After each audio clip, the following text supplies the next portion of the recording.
UP ATS ने गैर मुस्लिम, गरीब, असहाय व जरूरतमंद लोगों को कई तरह का लालच देकर धर्मांतरण कराने के आरोपी जलालुद्दीन उर्फ झांगुर बाबा और उसकी महिला सहयोगी नीतू उर्फ नसरीन को गिरफ्तार किया है। झांगुर बाबा पर 50,000 रुपए का इनाम घोषित था।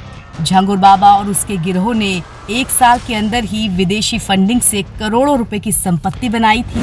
बलरामपुर में उसका आलीशान बंगला है। इसके अलावा कई बड़े शोरूम और लग्जरी गाड़ियां भी उसने खरीदी थी। आरोप है कि झांगुर बाबा के नाम पे करीब 40 खाते हैं और इसमें अब तक 100 करोड़ से ज्यादा की फंडिंग का लेन देन हो चुका है, जिसकी पूरी जानकारी अब एटीएस जुटा रही है। झांगुर बाबा उर्फ जमालुद्दीन, जो अपने आप को हजरत जलालुद्दीन के रूप में, पीर बाबा के रूप में प्रोजेक्ट करता है, इसके द्वारा जनपद बलरामपुर के कस्बा उतरौला में एक कन्वर्जन के बड़े नेटवर्क चलाए जाने की बात प्रकाश में आई थी। इसकी जांच एसटीएफ द्वारा की गई और ये जानकारी हुई कि इस ग्रुप द्वारा इनके एजेंट्स प्रेम जाल में फंसाकर यंग लोगों का धर्मांतरण कराते हैं। इसके अलावा नाबालिग बच्चों का भी इस गैंग ने धर्मांतरण कराया। इस गैंग के 40 अकाउंट्स में विदेशों से 100 करोड़ से अधिक की धनराशि प्राप्त हुई, जिसका इस्तेमाल धर्मांतरण के लिए किया गया। ये सभी जानकारियों के साथ एसटीएफ ने एक केस दर्ज कराया, जिसकी इन्वेस्टिगेशन एटीएस द्वारा की जा रही है। एटीएस ने आज इसके मुख्य अभियुक्त झांगुर बाबा को गिरफ्तार कर लिया है और साथ ही 3 अन्य अभियुक्त भी गिरफ्तार हुए हैं।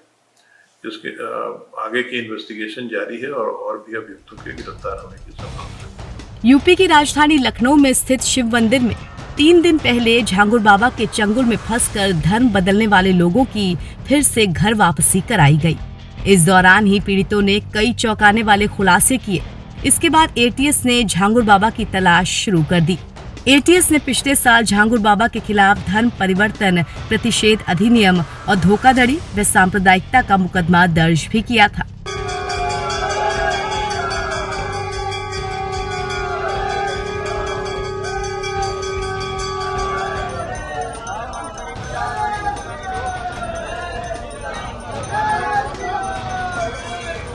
बहुत बहुत बधाई माननीय मुख्यमंत्री जी को और हमारे एडीजी कानून व्यवस्था श्री अमिताभ यश जी को, जिन्होंने इतने जल्दी तत्परता से 24 घंटा भी नहीं बचा इतना बड़ा अपराधी जो हत्या, बलात्कार, जमीन पर कब्जाने का आरोप, इसके साथ साथ ये आतंकी फंडिंग के साथ साथ महिलाओं का शोषण करना, रेप करना, धर्मांतरण कराना।